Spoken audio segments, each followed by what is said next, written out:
Let's discuss the difference between organic and inorganic pigments. The way to determine whether or not a colorant is organic or inorganic is by looking at the CI number on the back of the bottle.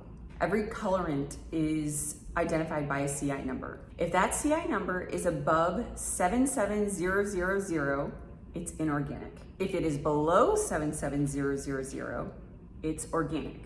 Now, why does this matter? Well, organic colorants have differences from inorganic colorants.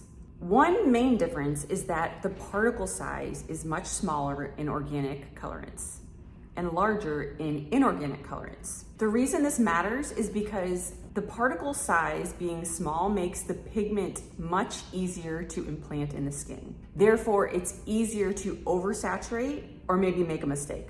With the larger particle size in inorganic pigments, it's a little harder to implant into the skin and a little harder to make a mistake. So it's just a little bit more forgiving. For this reason, it is recommended that beginners start with lines that are inorganic. Because they're more forgiving and harder to implant, it's gonna be harder for you to make a mistake.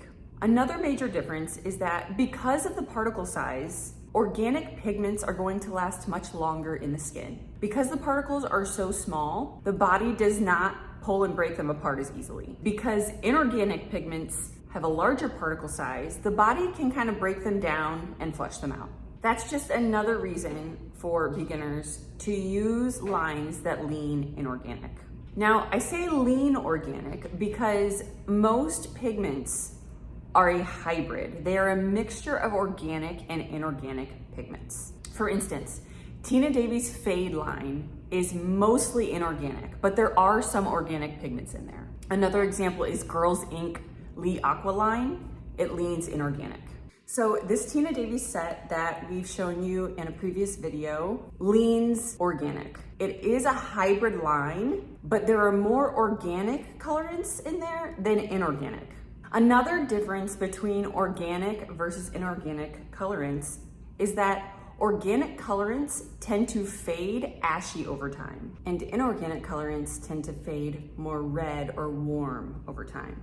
So given these differences, the ashy healing versus the warm healing over time, the small particle size that's easy to implant versus the larger particle size that's a little harder to implant, companies have decided that if we mix them together, then we can balance out these properties. We can make them a little more predictable and easy to use. That being said, we have some lines that are still organic leaning or inorganic leaning for more experienced artists versus beginners, or just for preference.